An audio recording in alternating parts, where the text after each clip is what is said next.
ओम शांति। सुनते हैं आज 8 मई 73 के अव्यक्त बाप दादा के मधुर महावाक्य। आज की अव्यक्त वाणी का टाइटल है सर्वोच्च सम्मान। सर्व खजानों से भरपूर करने वाले, महादानी, वरदानी, महात्यागी व पद्मा पदम भाग्यशाली बनाने वाले वरदानी मूर्त शिव बाबा बोले, वर्तमान समय अपने आप को किस सम्मान में समझते हो? अपने सम्मान को जानते हो? सभी से बड़ा सम्मान अभी ही है, यह तो जानते ही हो ना। फिर बाबा ने कहा, इस समय का सबसे बड़ा सम्मान क्या है? इस समय का सबसे बड़ा सम्मान यही हुआ कि बाप के अभी तुम मालिक बनते हो। विश्व के मालिक बनने से पहले विश्व के रचयिता के भी मालिक बनते हो। शिव बाबा के भी मालिक, शिव बाबा सारी दुनिया का मालिक और हम शिव बाबा के मालिक। वाह, कितना बड़ा सम्मान है। इसलिए वालेकुम सलाम कहते हैं। सुपात्र बच्चा बाप का भी मालिक है। इस समय बाप को भी अपना बना लिया है। रचयिता को सेवाधारी बनाने वाले बाप को गुलाम बना दिया ना अपनी सेवा के लिए। यह है शुद्ध सम्मान। इसमें अभिमान नहीं होता। जहां सम्मान होता है वहां अभिमान नहीं होता। बाप को सेवाधारी बनाया लेकिन अभिमान नहीं आएगा। तो अपने ऐसे शुद्ध सम्मान में जहां अभिमान का नाम निशान नहीं है, इस स्थिति में स्थित रहते हो। जैसे बाप सदैव हाँ बच्चे, मीठे बच्चे, विश्व के मालिक बच्चे समझकर अपना सिरताज बनाते हैं, ऐसे सिरताज स्थिति में स्थित रहते हो। ब्राह्मणों की चोटी का स्थान कहाँ होता है? सिर के ऊपर है ना। तो ब्राह्मण चोटी अर्थात बाप के सिरताज। तो जैसे बाप सदैव बच्चों को सम्मान देते हुए आप समान बनाते हैं, ऐसे आप सभी भी हर एक आत्मा को सदा सम्मान देते बाप समान बनाते रहते हो। अल्पज्ञ आत्माओं से अल्प काल की ही प्राप्ति होगी और सर्वज्ञ बाप से सदा काल की प्राप्ति होगी। तो जहां से लेना है वहां ले रहे हैं और जहां देना है वहां दे रहे हो, अथवा कभी बदली कर देते हो। अगर आत्मा को कुछ देती है तो भी बाप से लिया हुआ ही तो देगी ना। जरा भी किसी प्रकार की लेने की इच्छा अपने सम्मान से गिरा देती है। सबको देना ही देना है, लेने की भावना ही नहीं रखनी है। जब आप लोग भी किसी आत्मा को बाप द्वारा मिला हुआ खजाना देने के निमित्त बनते हो, तो भी स्मृति क्या रहती है? आत्मा के पास अपना कुछ है क्या? बाप के दिए हुए को ही अपना बनाया है। जब औरों को भी देने के निमित्त बनते हो, उस समय अगर ये स्मृति में नहीं रहता बाप का खजाना दे रहे हैं, तो उन आत्माओं को श्रेष्ठ संबंध में जोड़ नहीं सकते। सिर्फ नशा नहीं रखना। एक तरफ अति नशा और दूसरी तरफ अति नम्रता। जैसे सुनाया कि ऊंचे ते ऊंच बाप भी बच्चों के आगे गुलाम बनकर आते हैं, तो नम्रता हुई ना। जितना ऊंच उतनी ही नम्रता, ऐसे बैलेंस रहता है।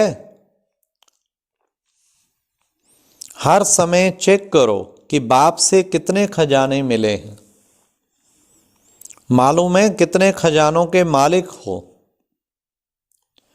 फिर भी मुख्य तो वर्णन करने में आते हैं ना।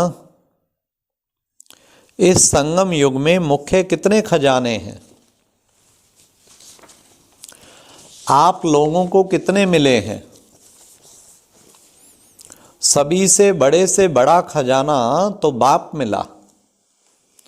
पहले नंबर का खजाना तो यह है ना, जैसे किसी को चाबी मिल जाए तो गोया सब कुछ मिल गया। बाप मिल गया अर्थात सभी कुछ मिल गया। और क्या मिला, वह भी साथ साथ वर्णन करो। ज्ञान भी है और अष्ट शक्तियां भी हैं। एक एक शक्ति को अलग अलग वर्णन करो तो अलग अलग शक्ति भी खजाने के रूप में है। इस प्रकार जो बाप के गुण वर्णन करते हो वह गुण भी खजाने के रूप में वर्णन कर सकते हो। इस रीति से इस अमूल्य संगम युग के समय का एक सेकंड भी खजाना है। सभी को सुनाते हो ना, एक सेकंड में मुक्ति और जीवन मुक्ति का वर्षा ले सकते हो, तो एक सेकंड की भी तो वैल्यू हो गई ना। तो संगम का समय भी बहुत बड़ा खजाना है। अब इतने सभी खजाने चेक करो, हम इन खजानों को अपने अंदर कितना धारण कर सके हैं। तो सभी खजानों को सामने रखते हुए चेक करो कि यह कहाँ तक है, कितनी अंदाज में है। ऐसे तो नहीं कि थोड़े में ही खुश हो गए हैं। तो इन सभी खजानों को चेक करना और साथ साथ यह भी चेक करो कि जो भी खजाने मिले हैं उनके महादानी बने हो या अपने प्रति रख लिया है। महादानी जो होते हैं वे अपना भी दूसरों को दे देते हैं, लेकिन फिर भी वे भिखारी नहीं बनते, क्योंकि जो देते हैं वो उनके पास ऑटोमेटिकली बढ़ता है। तो यह भी देखो कि पवित्रता का खजाना कहाँ तक अनेक आत्माओं को दान दिया है। अतीन्द्रिय सुख का खजाना भी देखना है कि ज़्यादा अपने प्रति लगाते हो या विश्व की सेवा अर्थ लगाते हो। अब ऐसा अभ्यास करो जो अपने प्रति लगाना ना पड़े। अगर सभी खजाने दूसरों के प्रति लगाते रहेंगे तो आप क्या खाली हो जाएंगे? जैसे बाप अपने रेस्ट का समय जो कि शरीर के लिए आवश्यक है वह भी अपने प्रति न लगाकर विश्व कल्याण अर्थ लगाते रहते थे, ऐसे सर्व शक्तियां भी विश्व कल्याण प्रति लगे, ना कि अपने प्रति। जब सभी को बाप समान बनना है तो बाप समान स्टेज भी तो धारण करेंगे ना। दूसरों को देने लग जाएंगे तो ही अपने आप को सर्व बातों में संपन्न होने का अनुभव करेंगे। ध्यान से सुनना, बाबा क्या कह रहे हैं, दूसरों को पढ़ाने में अपने को पढ़ाना ऑटोमेटिकली हो जाएगा। अभी डबल अर्थात दूसरों में अलग अपने में अलग टाइम लगाते हो। अभी एक ही समय में डबल काम करो, क्योंकि समय कम है। समय कम होता है तो डबल कोर्स की स्टडी करते हैं ना। यह भी ऐसे है, समय समीप आ रहा है तो दूसरों को देने के साथ साथ अपना भी जमा करो। अपने प्रति ना लगाओ, अपने प्रति ना लगाओ। अगर अभी तक भी अपने प्रति लगाते और समय गवाते रहेंगे तो विश्व के महाराजन नहीं बन सकेंगे। लक्ष्य तो विश्व महाराजन बनने का है ना। लक्ष्य कितना ऊंचा रखा है, तो बाबा कहते लक्ष्य तो विश्व महाराजन बनने का है ना। शुरू में जब ज्ञान गंगाएं निकली तो उस समय की सेवा में विशेषता क्या थी? उस समय के निकले हुए वारिस और इस समय की निकली हुई आत्माओं में अंतर क्यों? सर्विस तो अब ज़्यादा हो रही है लेकिन वारिस दिखाई नहीं देते, क्यों? कारण विस्तार में तो बहुत हैं, लेकिन मूल कारण क्या है? उस समय अपनापन नहीं था, विश्व के कल्याण अर्थ अपना सभी कुछ देना है, यह भावना थी। एक नामी और एकानामी वाले थे, सभी खजानों की एकानामी थी।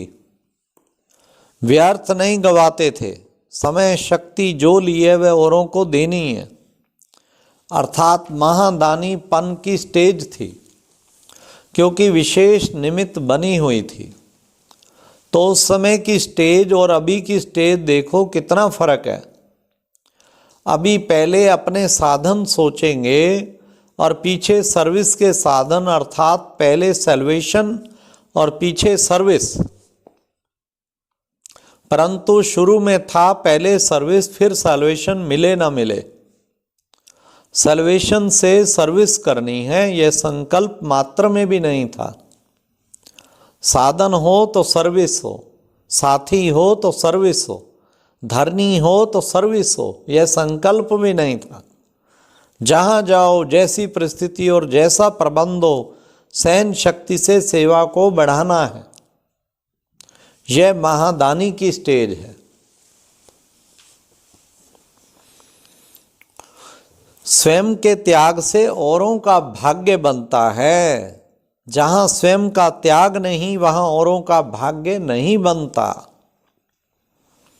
बाप ने स्वयं का त्याग किया तभी तो आप अनेक आत्माओं का भाग्य बना। तो शुरू की स्थिति में स्वयं के सभी सुखों का त्याग था, इससे यह भाग्य बने। अब जितना त्याग उतना भाग्य बना रहे हो औरों का, इसलिए वारिस छिप गए हैं। तो अब फिर से वही महादानी बनने का संस्कार व सदा सर्व प्राप्ति होते हुए, सर्व साधन होते हुए साधन में ना जाओ, साधना में रहो। अभी साधना कम है और साधन ज़्यादा है।